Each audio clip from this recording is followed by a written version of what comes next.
In the forest of beasts, a baby's cries can be heard. A wounded man runs as he hopes that his young son will stop crying. They must not make a sound so they can survive. The man hides behind a tree to rest. They haven't rested and eaten for a few days, and the man is proud of his young lord for holding on so well. The baby smiles at him.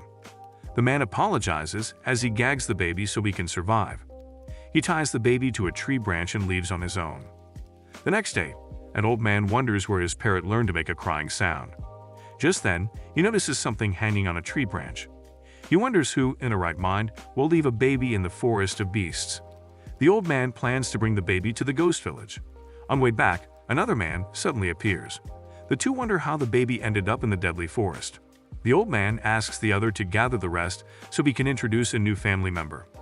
3 more men appear, and the old man introduces the baby to them. They will raise the baby together. One mentions that he can't help but raise it because he is armless. The old man tells him not to be mean because everyone here is crippled. The monkey-looking man reminds them not to reveal their identities in the ghost village. He himself is a famous medical expert. The old man then introduces himself as Lihu, known as the judge of life and death. Everyone gets shocked. Lihu claims that the other 4 already know each other's identities. Woon Sowol introduces himself as the master of secret techniques. Jangin introduces himself as the goblin bandit.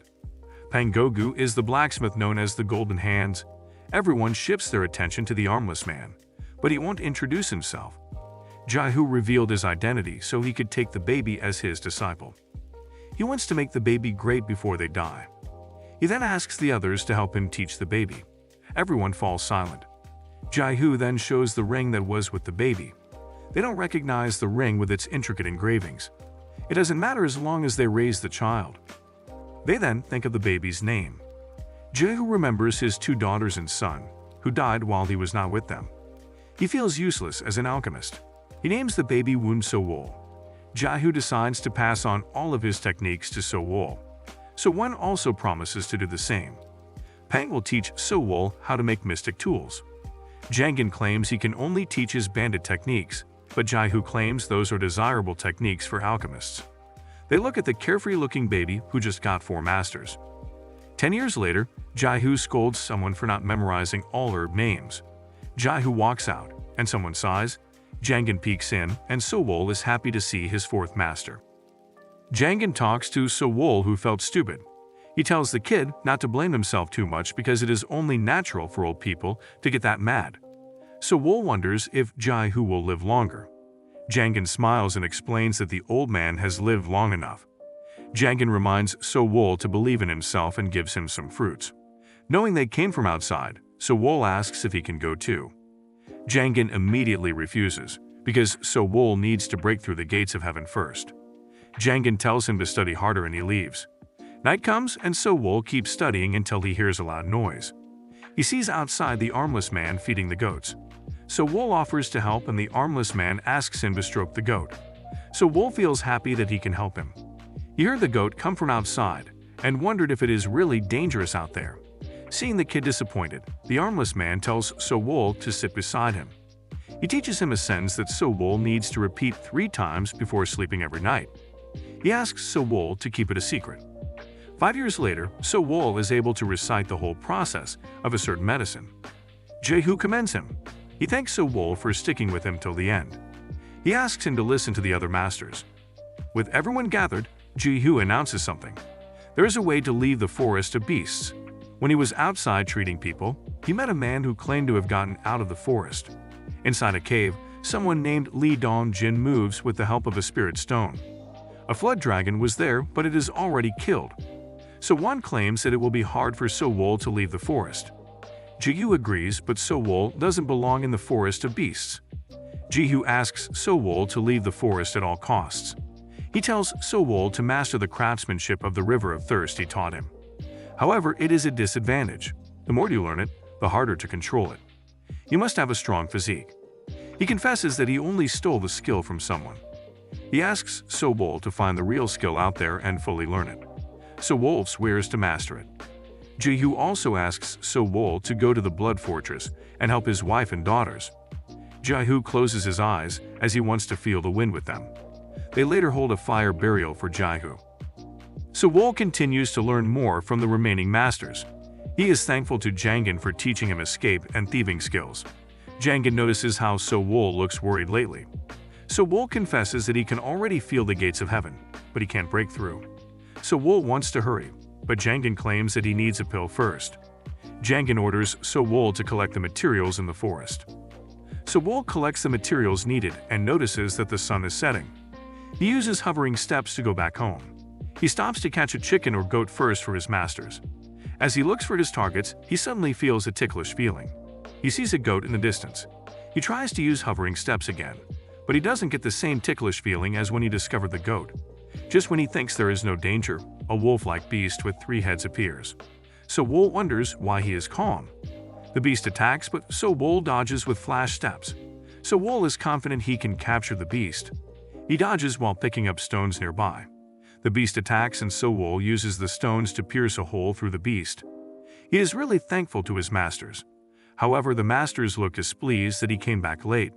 Jangan scolds him while hiding the fact that he is related to the incident. Sowon asks Sowol about his first excursion outside. Sowol confesses that it didn't feel dangerous to him. Sowon wonders if Pang can make a flag out of the beast's carcass. Sowon tells Sowol that it is fine to resent them for restricting him.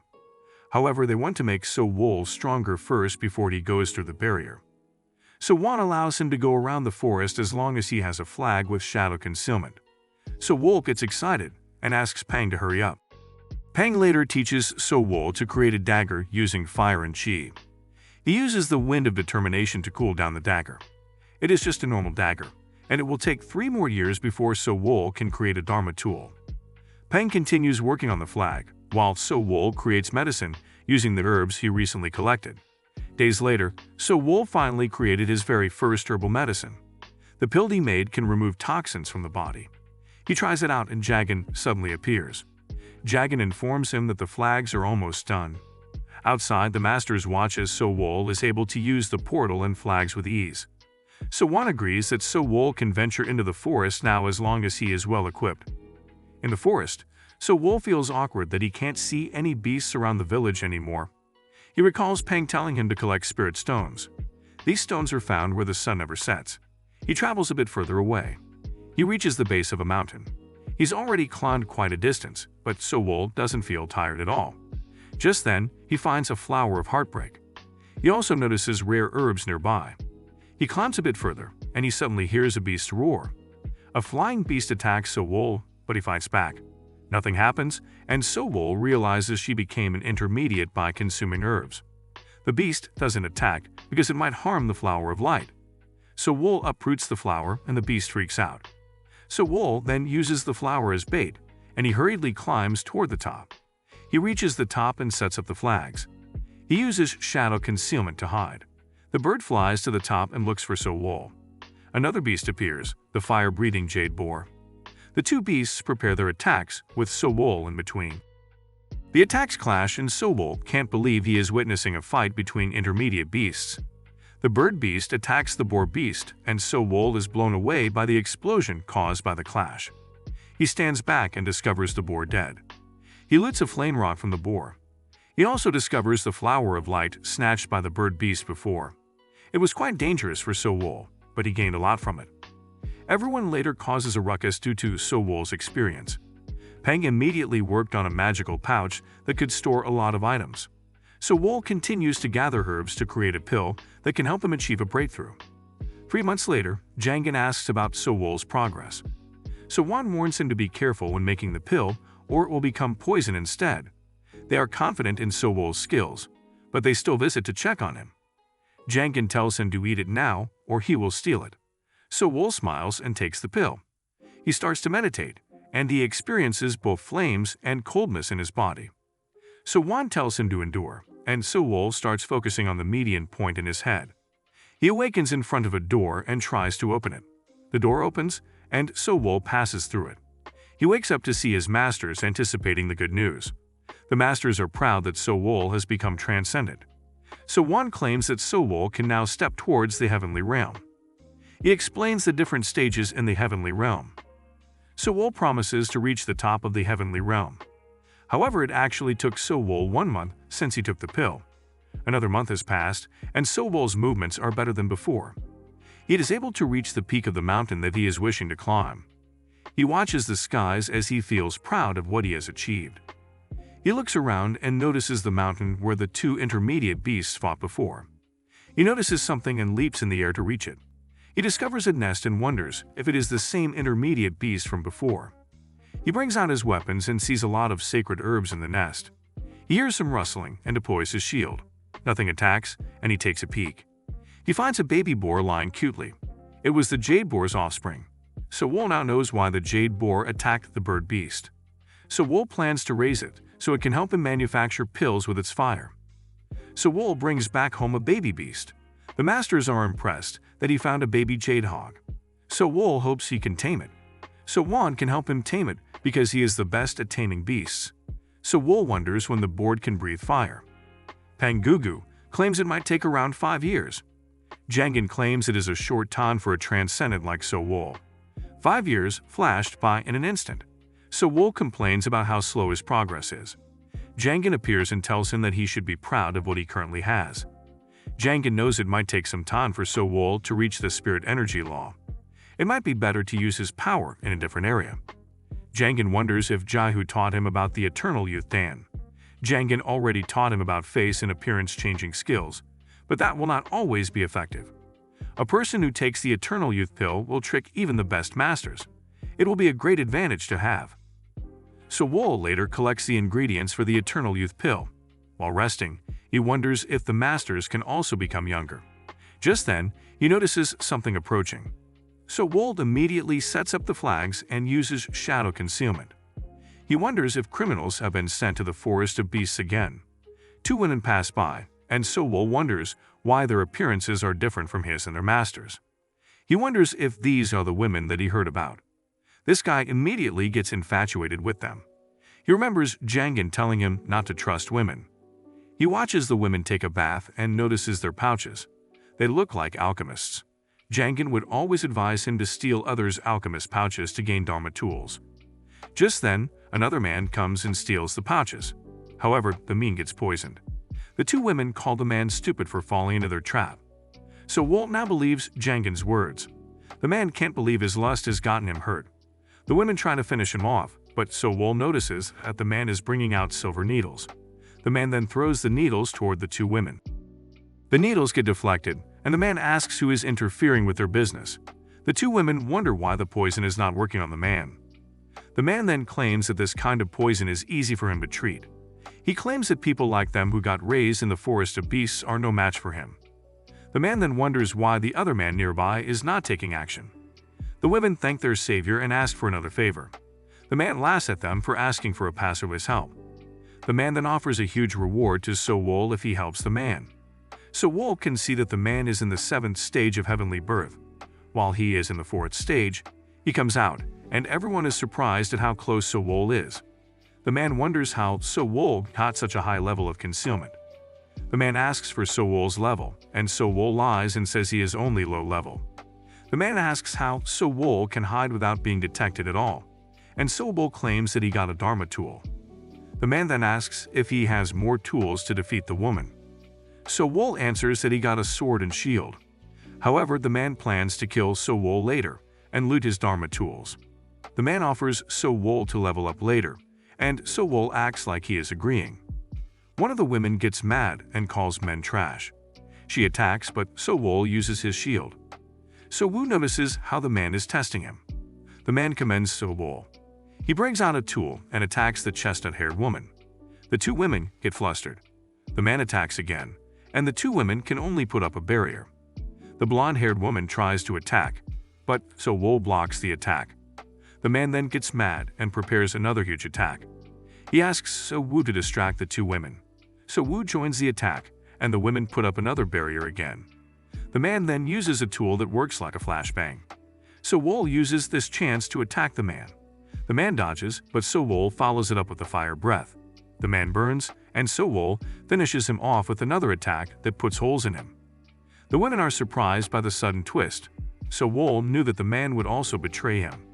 He claims greed is also a poison that kills people.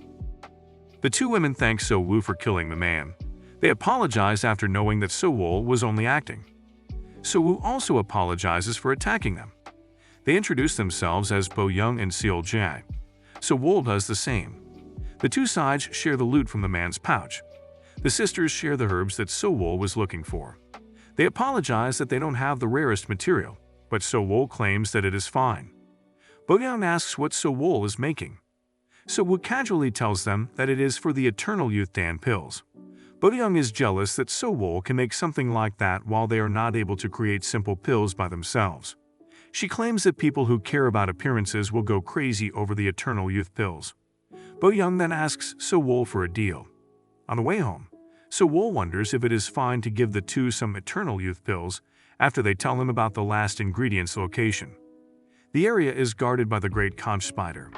Sowol asks Sowon how to defeat the spider guarding the Serene bamboo. Sowon claims Sowol is lucky that an advanced level beast is guarding it, not some highest grade beast or fiend. Sowon will help him create a solution to melt the spider's webs and warn him to be careful. Sowol feels guilty for not telling his master that he met people outside. That night, Sowol confesses to Jangin about it. Jangin asks if he killed someone, and Sowol claims the man was evil. Jangin commends him. Sowol also shares about the sisters. Jangin is disappointed after expecting that they were people he knew. After knowing Sowol made a deal with them, Jangin reminds him about women again. Sowol claims they don't look like bad people. Jangin reminds him again that people can turn evil because of greed. The next day, Sowol and the sisters arrive at the conch spider's nest. Sowoo gives the sisters the solution for melting the webs. He tells them to distract the spider while he sets up a trap. However, Bo-young doubts if the trap is effective against the advanced level beast, but Sowol is confident in it. Bo-young wonders how skilled Sowol is. They travel more, and Sowol tells the sisters to be careful now. Just then, they discover the Serene bamboo. The group wonders where the conch spider it is. Based on his master's words, Sowol knows they are the ones trapped now. Suddenly, the conch spider appears from above. It attacks with its webs, but the sisters slice through the attack. Bo-young tells Sowol to set up the magical trap while they distract the beast. Sowol leaves and the sisters face the spider. The spider attacks with a melee, and Bo-young defends while Seol-ji unleashes a technique. The butterflies attach to the spider, and Seol-ji triggers an explosion. However, the spider is unscathed and comes out of the smoke.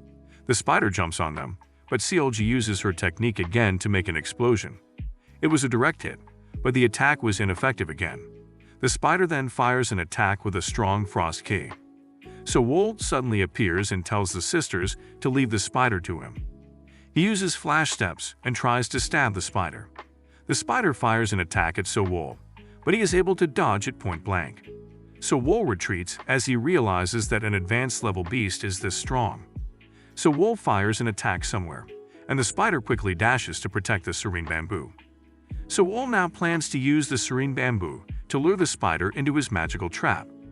They move again, and Sowol activates the Void of Space spell. The spider gets trapped by the spell, and Bo-young can't believe what she is seeing. The sisters use this chance to fire attacks toward the spider.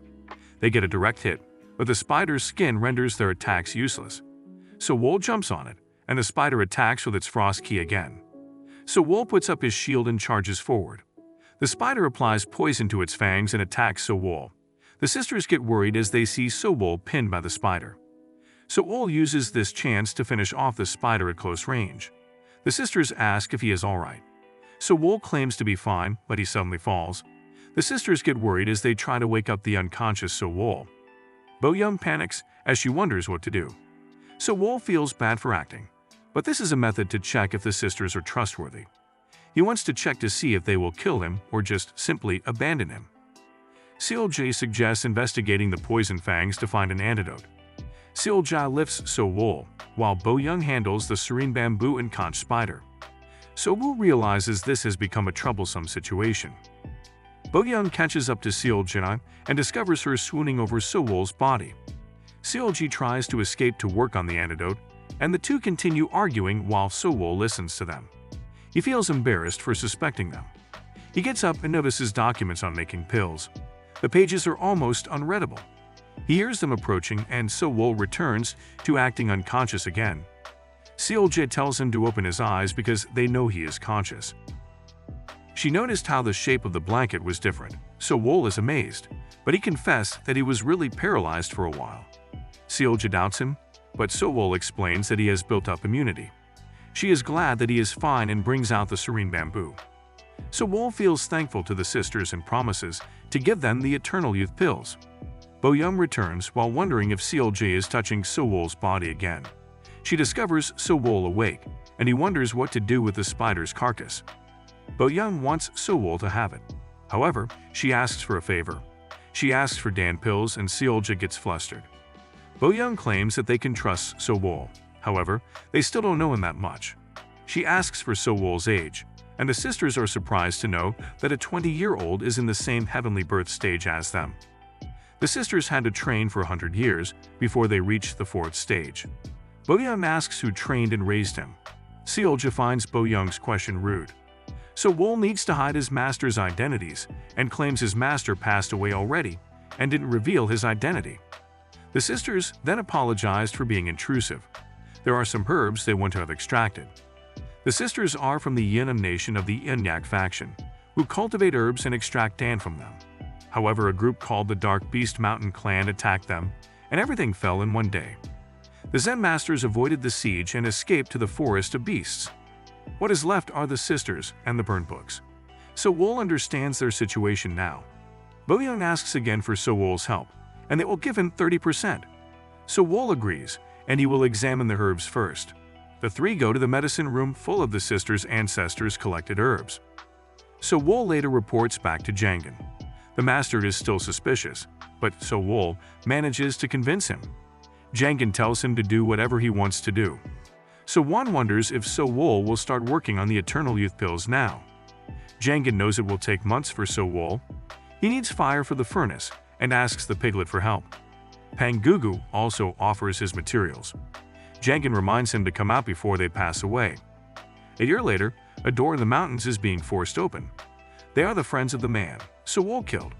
One woman claims that they can't live with only men around. They plant another bomb and make it explode again. Sowol is on the way to meet the sisters when he hears a nearby explosion. He remembers the direction as being where the sisters live. There, he discovers the sisters' place being bombed. Sowol watches the two men trying to bust open the steel door. Sowol wonders why they are attacking the women. Just then, the door opens, and Bo-young exclaims that they have told them everything already. The bald man exclaimed that they killed their priest with cowardly tactics. Sowol can see that they are here to exact revenge. Sowol waits for his chance to help the women. The bald man rides his sword and attacks the two women. The two try to defend themselves, but the bald man gets past them. The women are now pinched. Just then, Sowol attacked and blinded one of them. The top-knot man attacks with a whip that Sowol can't cut. The man forcefully pulls Sowol and attacks with his claw blades. However, the attack is ineffective because Sowol is armor. Sowol surprises the man with a fire breath attack. Sowol immediately follows an attack and finishes off the man. The bald man is left alone against Sowol and the women. Sowol finds the sword made from the conch spider amazing. The bald man gets frustrated and explodes the entrance to the sisters' abode. He calls the women lucky for having reinforcements. The three attack with all they've got, but the bald man blocks their attacks with a fire barrier. Sowol tries to use a firebomb he brought. The bald man turns off his fire barrier and dodges the firebomb. He laughs at Sowol. Sowol then uses a string to pull back the bomb. The bomb then explodes on the bald man's face. Sowol checks on the two women, and the two feel thankful for being saved twice. They thought Sowol died somewhere. Sowol then delivers the good news. He gives the sisters the Eternal Youth pills. They can't believe they are receiving it just like that. He also made partial Dan seals for them to nurture their spirit energy. Sowol asks if it is fine to extract the Dan from their ancestors' legacy. The sisters are fine with it after being saved twice by Sowol. Sowol understands, but he points out that it will take him 5 years to extract the Dan from the number of herbs. 5 years later, Sowon claims he is proud of Sowol. He recalls that he chanted the 1,000 demon spell, tried to tame a fiend, and became crippled. He tells Sowol not to do the same. He is happy to see Sowol in his final moments. He continues to remind Sowol of the chores until he breathes his last breath. Some time passed and Pangugu also passed away. Jangan also claims that he doesn't have much time either. Jangan then tells Sowol about his story. He was a famous thief. He stole a lot from alchemists, and thanks to that, he also became an alchemist. Sowol thanks Jangan and the masters for raising him. However, Jangan claims they won't raise him if their naidans are not broken. He reminds Sowol that alchemists are greedy people, and he shouldn't have trusted them. Sowol gets depressed. Jangan cheers him up and thanks Sowol for making them ordinary people. However, Jangan is still curious about the armless man's identity. He wants to know before he closes his eyes. The armless man introduces himself as Peng Shiong. Jangan freaks out because Sai Hyong is the monarch of the evil sword. He didn't expect the monarch to be thrown into the forest of beasts. Jangan further asks about the secret of reaching the vitality of yin and yang at the age of only 300 years. Shiong doesn't want to tell him, but Jangan asks him to tell Sowol instead. Shiong doesn't want to. Jangan asks him if he doesn't want revenge. Sowol will leave the forest soon and is not ungrateful enough to ignore his master's acts of revenge. Shiong still disagrees with sharing information. 2 years later, Jangan knows it is his turn already. When Jangan was persecuted before, he told them where he hid his treasures. However, he will tell Sowol where he hid the key of 100 choices, the most bizarre treasure he didn't disclose. He wants Sowol to find the purpose of the treasure. He reminds Sowol to enter the heavenly palace if Shiong won't teach him. Jangan promises to protect Sowol in his next life. 1 week later, Sowol kneels in front of Shiong. He wants to learn his teachings. Shiong already gave advice to Sowol before. However, being his student is a different story. There will be 2 conditions. First, take revenge on him. Second, he will teach Sowol his destruction arts and Sowol must use them to kill Shiong. Sowol is surprised to know that the second condition is to kill Shiong. 7 years later, Shiong asks Sowol if he is prepared. Sowol confirms. Shiong smiles and leaves things to his disciple. Sowol prepares his blade and thanks all of his masters and their teachings. Sowol uses all of his techniques and attacks Shiong. Shiong smiles as he feels thankful to Sowol. He is glad to have found a new purpose in life. He sees Sowol hesitating and shouts at him to come. Sowol uses destruction sword arts and Shiong feels happy seeing it again. Sowol later kneels in front of his master's graves and tells them that he will now leave their village. He recites their teachings to treat kind people nicely and treat evil people like demons. He swears to exact the revenge his masters are looking for. Sowol flies toward the sisters' abode. Suljai claims it took 9 years and a half for Sowol to visit them. He can only give the reason that he was busy. He tells Suljai that he will leave the forest. There is no clue, but he can always try. Suljai feels sad, but she wishes Sowol luck. Sowol thanks her. Suljai sweetly tells him that he can always visit them when he is tired. Sowol later camps out and remembers the sisters, telling him about possible locations of the ancient dragon. He already went through everything, but there is nothing. Just then, the jade boar notices something and breaks a wall. Sowol notices a crevice in airflow. He destroys the wall and discovers a cave. He goes further inside and discovers a woman chained to a wall. She asks to be saved. Sowol looks at her and asks why she has become like that. She refused to be a concubine of someone and left there. Sowol offers to release her, and she menacingly smiles. She continues to act cutely, but Sowol notices the chains have strong spiritual energy. The woman tries to feign ignorance. Sowol reminds her that this is the forest of beasts, where fiends can turn into humans and bewitch them. Sowol then brings out the shadow orchid, a plant that gives off a smell that fiends hate. He wonders if it really works. Just then, the woman turns into a grotesque-looking creature. The fiend freaks out over the shadow orchid. She swears to do anything and not harm Sowol. She swears that being chained down for 200 years has already made her weak and useless. Sowol then offers a deal. He asks the fiend if she knows the ancient dragon's whereabouts. She claims Sowol won't be able to fight it alone. Sowol asks again, but the fiend doubts that Sowol will return to free her. Sowol then claims that she could also be lying. The fiend then claims not to say anything. Sowol leaves and tells her 100 more years. He will also cover up the cave. The fiend freaks out, and Sowol asks again for the dragon's location. He reminds her that she is not in a position to whine. She points out that Sowol won't be able to free her if he dies at the hands of the dragon.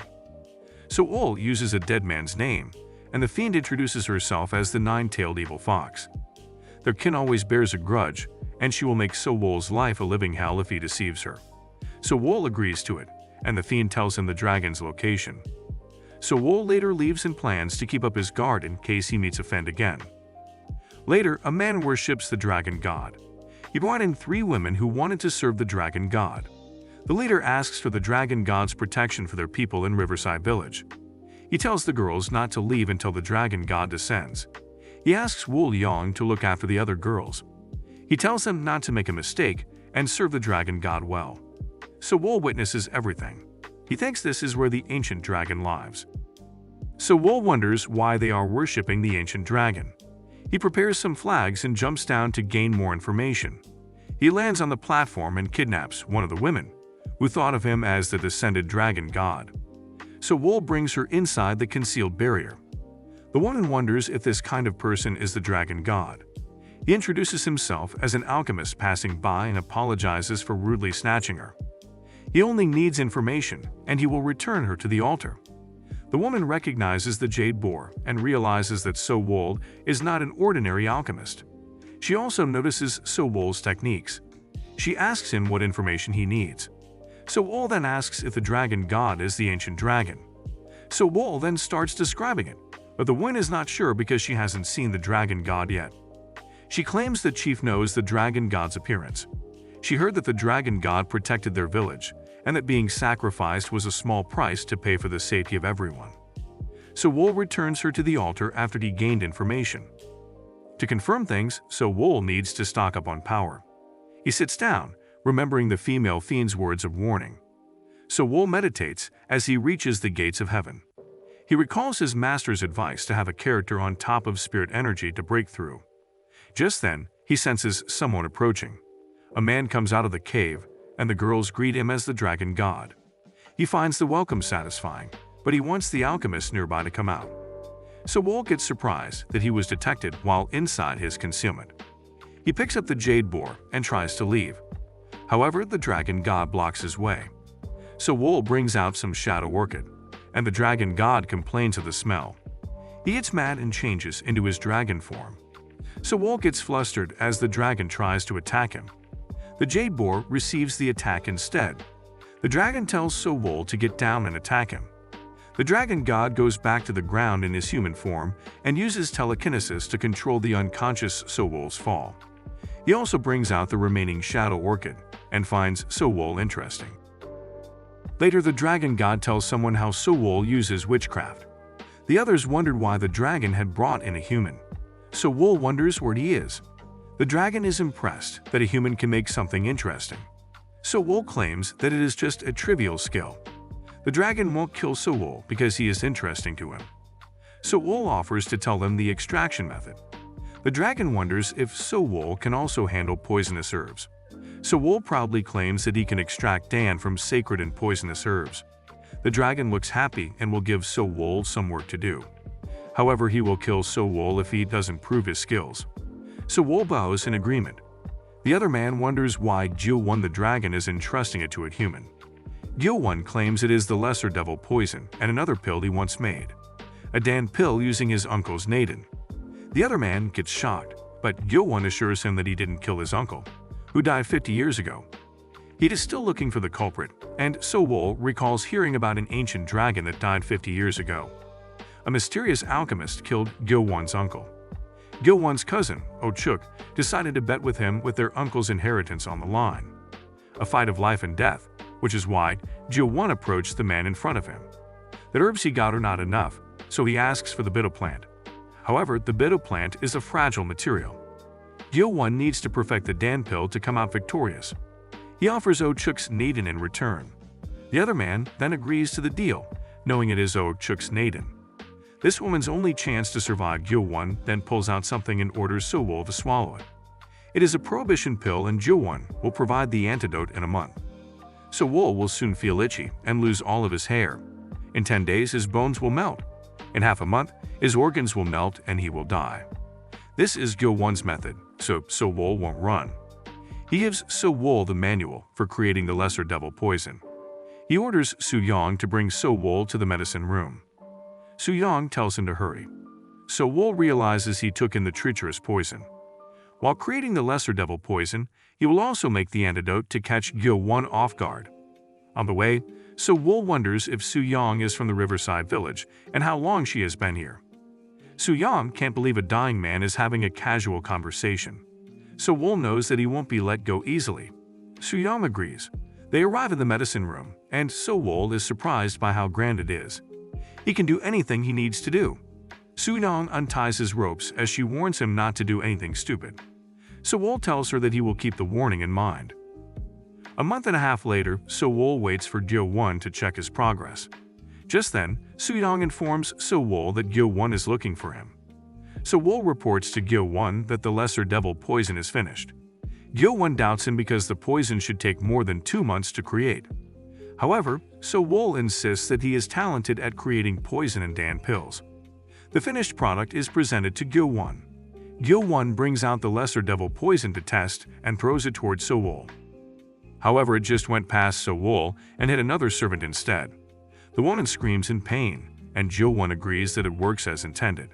The woman falls and Gyo-won can see that she can still breathe while paralyzed. The lesser devil poison is complicated to make, and Gyo-won is satisfied with the results. He asks what Sowol wants as a reward. Sowol claims that he is okay. Gyo-won asks again as he crushes the paralyzed woman. Sowol then asks for his pouch so he can use the Dharma tools he owns to make dan pills and poisons easier. Gyo-won orders Soo-young to return Sowol's pouch. Gyo-won will absorb the dan pill made from his uncle's maiden for the next year. He orders Sowol to continue making lesser devil poisons. He asks the girl nearby, Wool-young, to learn from Sowol how to make the poison. Sowol feels relieved that he has been spared for another year. This is his chance to escape the place. Sowol later discovers that the contents of his pouch are not touched at all. Sowol finds the situation hard because he is still lacking power. Wool-young checks on Sowol and asks him if he is planning to escape. Soo-young told her that Sowol was making something aside from the poison. Sowol claims he is only resisting the fates assigned to him. Once Wool-young learns from him, Sowol will be useless, and Gyo-won will discard him for sugar. Wool-young claims that Soo-woo will die from the poison if he leaves. Sowol is already trying to break through the gates of spirit energy, using stolen ingredients and preparing medicine that will help him after his heavenly rebirth. Moreover, he already creates the medicine for the dragon's poison. Surprised, Wool-young wonders if it is true. Later, Soo-young goes somewhere and passes by some guards. Another Soo-young comes and tells the other that she has a weird talent. It turns out to be Sowol in disguise. Soo-young secretly called him to come. She asks if Sowol really made an antidote. Sowol knows he won't be spared, so he made one. Sowol then asks why Soo-young didn't report to Gyo-won that he has been stealing ingredients. Soo-young then tells him that there is a strong magic trap at the entrance of the cave. Sowol wonders why she is telling him this. Soo-young tells him to focus. She tells him that there are only 8 maids who know the direct path through the trap. All of them are alchemists who have gone through the law of spirit energy. The possibility of them betraying Gyo-won is low, but since Sowol made an antidote for the poison, they might be convinced. Soo-young will set up a meeting between Sowol and the 8 maids. Sowol plans to pay back the favor to Soo-young. However, she wants Sowol to help Wool-young instead. Soon after, Sowol meets one of the maids, So-chung. So-chung asks if Sowol can really detoxify the poison. Sowol confirms that he knows the poison and its antidote. So-chung wonders if they can really trust him. Sowol gives the reason that he has a deep knowledge beforehand of the poison's characteristics and antidote. So-chung heard how Sowol finished the lesser devil poison quickly. However, she wonders if the antidote for the dragon poison is really effective. Sowol then imposes a question. He wonders if they truly believe that Gyo-won will emerge victorious in his upcoming death fight. If Gyo-won loses, they won't have the antidote again. So-chung laughs and claims that Sowol is right. Sowol then gives them the plan. Instead of escaping, he wants them to kill him. Will Sowol be able to escape the dragon's cave? Comment alchemy below if you want another part to this video. Make sure to like this video and subscribe. Until next time.